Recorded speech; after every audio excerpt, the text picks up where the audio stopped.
Good morning. Yesterday was Boxing Day. Me and my mum went to the beach with Rosie. Superb. Great way to spend Christmas. We got in the car, it said 16 degrees. Well, I can live with that. Anyway, this morning something interesting happened. My mum sent me a text saying the gates don't open at her house. And they're electric. So we need to go and have a look, find out what the problem is and see if we can get them to operate again. So just had a coffee, so let's go. We're here. Gates are over there. We'll go and have a look. I'll explain. It's a lovely day, by the way. Look at that. Superb. I'll explain how the gates work because it's not normal. My dad was a very clever guy and he made it different, shall we say. So hopefully I can figure out how it works.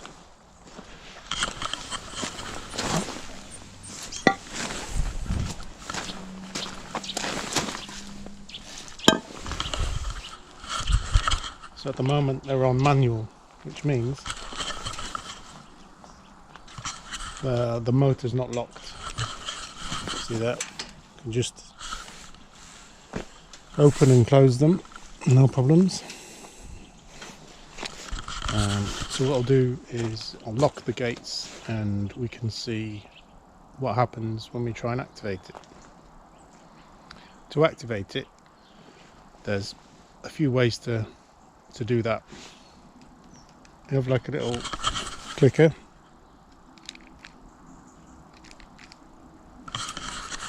Or you press the bell. So there is also another way. Let me show you. Right, we have this here. So you can operate the gate with this button. There's a little flashing light there. When it's flashing, gates open, and that is separate, but that's for the gate lights and the outside lights by the garage.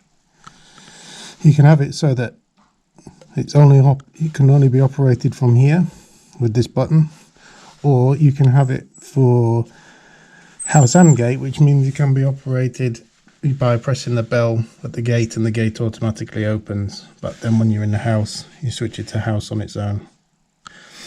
So when you press the bell on the gate, it rings this and also opens the gate. But when it's set to house only, it just rings the bell, but the gate stays shut so you can see who's there. It's a good system. Means that you can manually open and close the gate from the kitchen.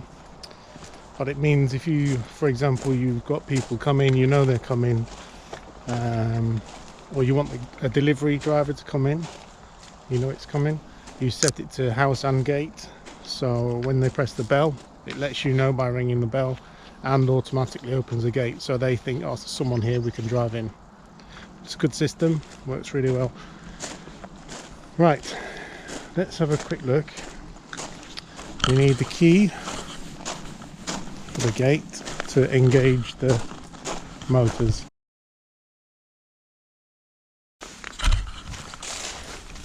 Right, so if we turn that, there's a little cog. Do that. Now hopefully, yeah, that's now connected and it can't be moved.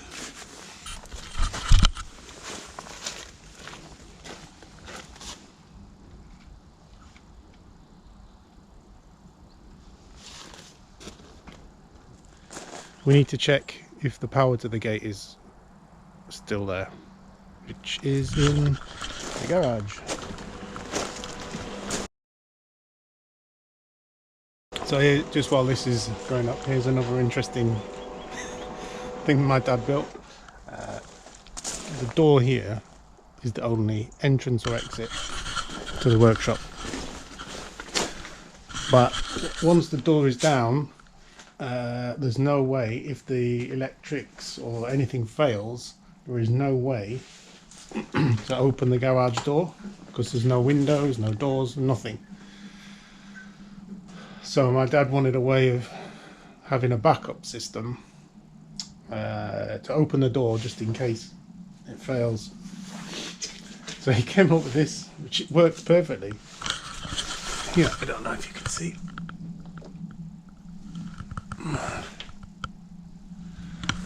So that is a windscreen wiper motor from a car attached to the manual turning point for the door, and the cables from it go up, around, through here and into this box. So if there was a fault with the mechanism, the door, power cut off, anything like that, you just connect a car battery to there and it opens the door. How cool is that? Anyway, let's see. So this box here goes to is the inlet from the house, which is over there by the wheelbarrow. You can just see the red thing going down from the house, but it also, the other pipe goes down underneath the ground and comes up somewhere over there. And there's two boxes, but all the breakers are on. Yeah. So, and the garage door open, so it can't be that. So let's go and have a look and take the top off the gate unit closest to us, because that's got the circuit board in, and go from there. Right, to get this cap off, you just turn slightly until you can see the grey button. You press the grey button in, the lid pops off.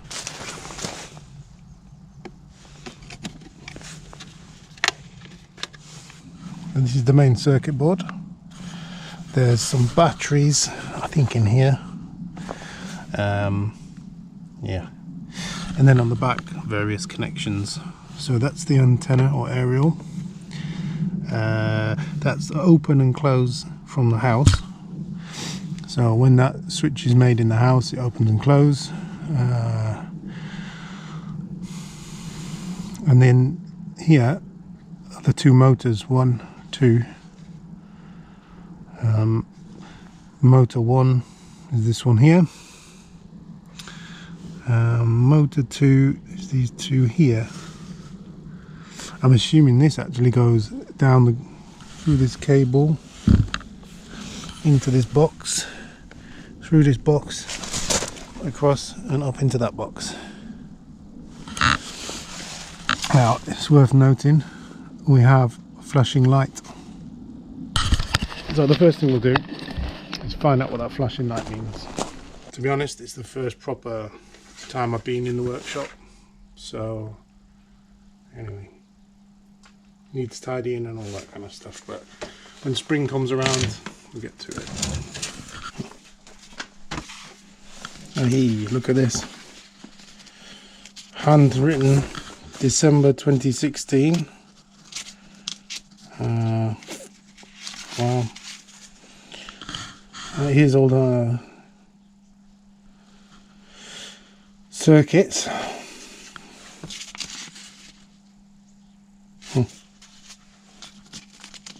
That was the second edition, I think. Let's have a look. January 2010, so 12 years ago. That's his initials. Junction Box North, Junction Box South. Crikey. That's in the little thing in the house. So that's how he makes that work. Okay. Control panel. These were the preliminary sketches. Yeah, a preliminary sketch. Easy gates. So this is when you had to buy parts. Gate controls. Troubleshooting. So basically we've got E flashing and there is nothing for LED E. See, let's try again. LED A, B, C, C, D, straight to F. Alright, let's go and see what we've got. Okay, well, absolutely no help from the manual now whatsoever, other than this flashing light which they don't give you any information about. So we'll have to go a bit old school on this.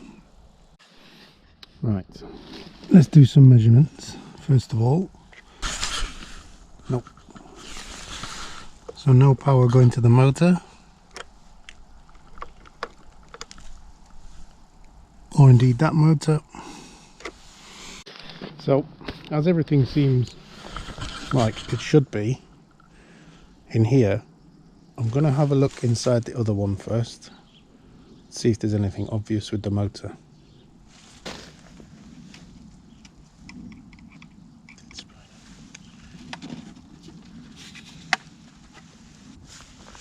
There really isn't a lot in this one. Nothing.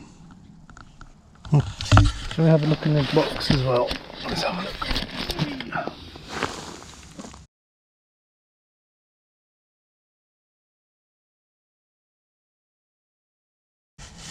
It's quite corroded and damp. This connector block here is our motor feed from the other side. So back to this box. I'm just wondering if there's a way of resetting it. See if that has any effect. Still got this light, and that's blinking faster now. That could be this quick flash in, short circuit on the bus. Okay, we're no real further on. What I want to do first is check this cable, which we know runs to that box, which we know runs to that motor. So if there's continuity between the brown wire here and the brown wire on the top of the motor, and the blue wire and the blue wire and the green wire and the green wire, then we can rule that out. So to do that, we're going to use a cable and the meter. So I'll set that up and we'll do that now. Okay, so we've got our clip lead on the brown and here.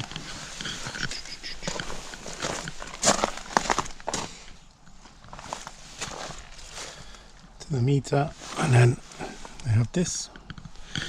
So if we click this, it should make a noise.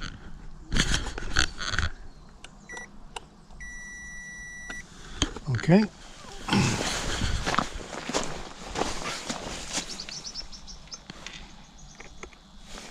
Blue.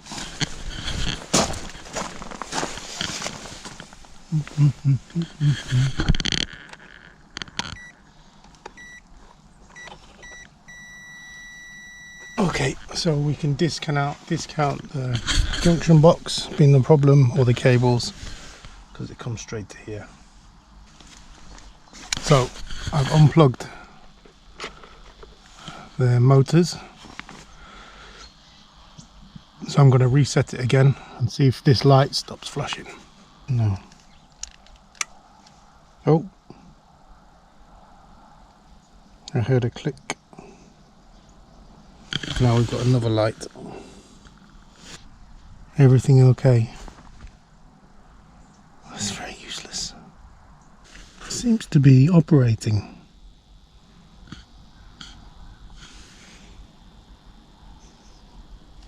I wonder, right.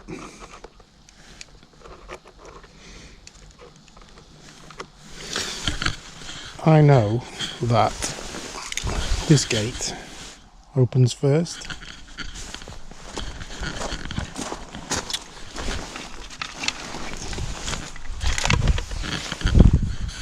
If this gate doesn't open, then this one doesn't open. But we can swap these round to make it think this is that gate. I put in this motor from 2 to 1. and then activating it and see what happens. Cool. I'll press that again. Oh, of course it's trying to shut it, but it proves that that works. Okay, so this might prove my theory.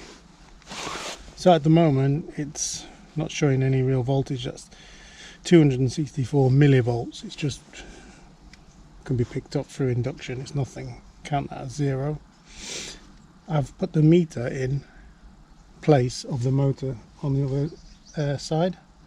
So if I press this button, we should get 24 volts. Oh wait, 32 volts. So that should be powering the motor. So there is a problem with that motor on the other side. Let's take the motor box off and go and have a look.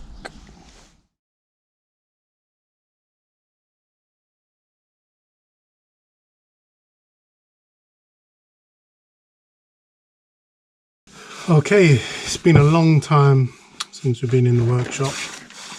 So this is the unit.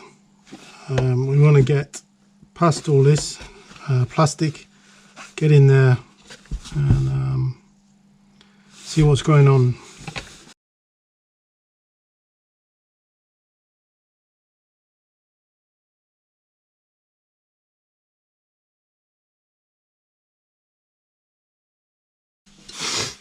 There we go. There we have it. So all we need to do, of course, is now examine this motor, test it, let's see what the problem is. Okay, for this I'm going to use a power supply here, but if you don't have a power supply you can use a car battery, anything like that. Just make sure if you use a car battery to put a bulb in series with the motor, just in case there's a short circuit. So now we've got the setup, we want to test this motor now. Here we go. Let's see what happens. Oh.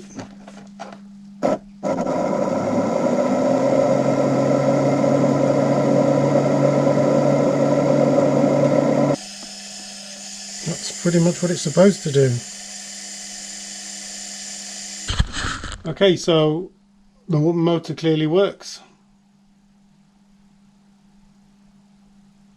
The question is, why didn't it work on the gate?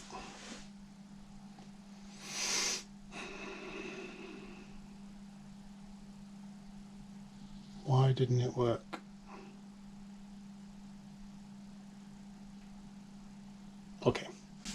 Okay then, so we now know this is cleaned up. I've re-greased all the cogs in there, tested it on the power supply, it runs and moves, so this motor is not faulty. But then what can the problem be? We tested the cable going across the gates, we tested the output by swapping the motors around so that we know the circuit board works. The manual, as we know, is pretty useless. So, did we do everything? Is there something we've missed? Did we really check the cable? Did we really check the cable? And the reason I say that is, I don't think we did. Let me give you an explanation. So we checked the cable from one side to the other, and we could see that there was a continuous circuit there. But let's think about how these gates work. How does the machine know that the gate has stopped? There's no switch, there's no sensors or anything like that. It's pretty dumb. You've seen there's just positive and negative into this motor. Well, how can it tell if the gate's shut or not? Well, what it does, it's a clever circuit board, it knows that this motor takes, I don't know, for example 0.2 amps to run when it's running fine. But then when the arm at the bottom here gets to one of these metal stops, either open or closed, one is open, one closed, the motor can't push anymore. But it tries, but it can't go anywhere. So when a motor stalls, the current it takes goes way up, really, really high for a split second, because it can't move. The circuit board says, oh yeah, that's what it is.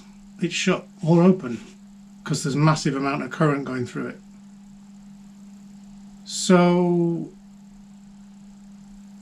how does that help us? Well, if the cable between one box to this motor, alright, it can send some current down, but not a lot, but enough to make my meter make a buzzing sound, that's fine. But if it tries to push the electricity through the cable and there's a bad connection, it will look like to the circuit board the gate is either open or shut.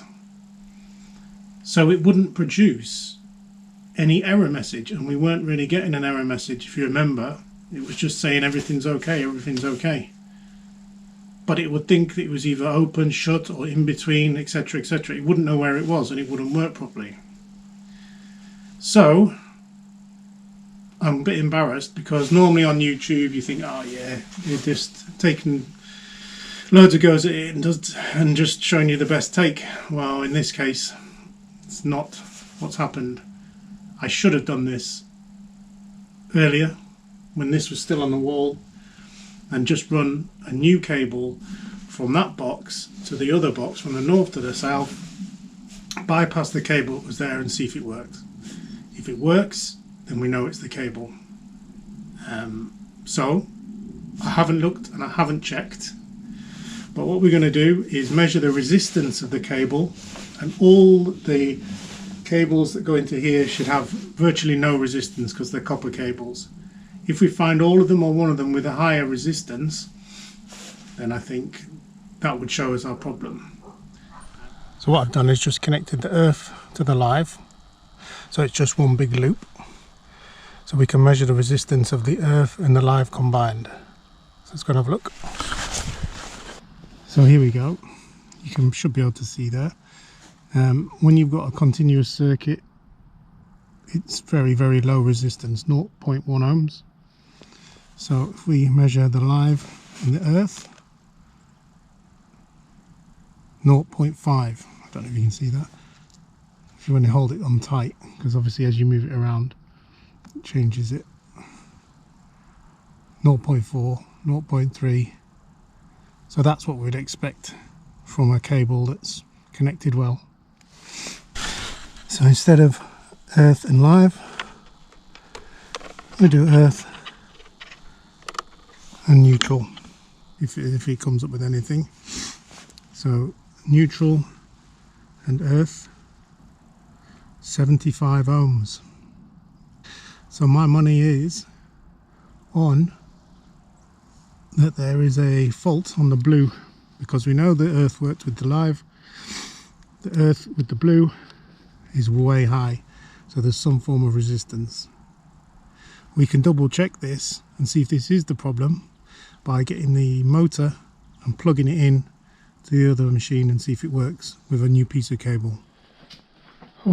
Okay, I set up a temporary lead from to the two motors. I'll just turn this on.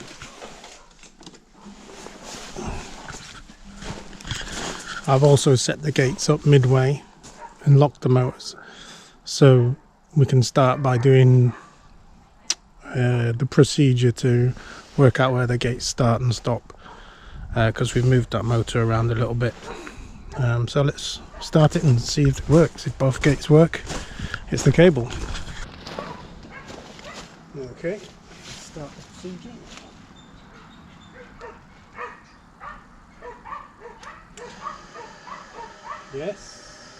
Yes, it works.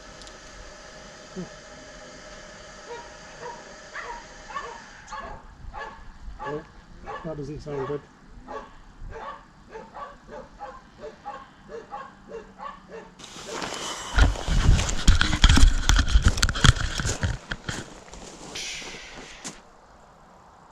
Okay, So yes, it was the cable. We can see. Now we have another problem. When that gate shuts, it's supposed to recognize those mechanical stops I showed you, that it's stopped. Then it opens again, stops when it's fully open, so it knows where the gate is. Unfortunately, it's not. It's continuing to try and push against the stop. So it's not registering the increase in amperage on the circuit board.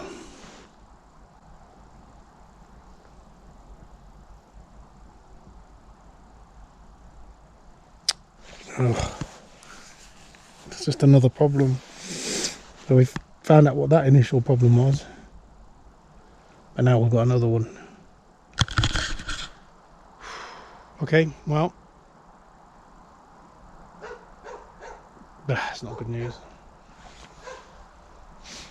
What I'll have to do is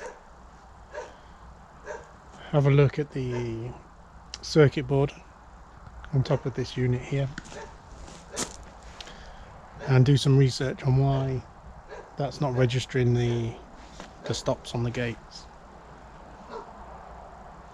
Ugh, just gets more complicated. Anyway, I suppose that'll be it for this version of the video. So the problem was the cable. I'm going to open these boxes eventually and redo them anyway. But yeah,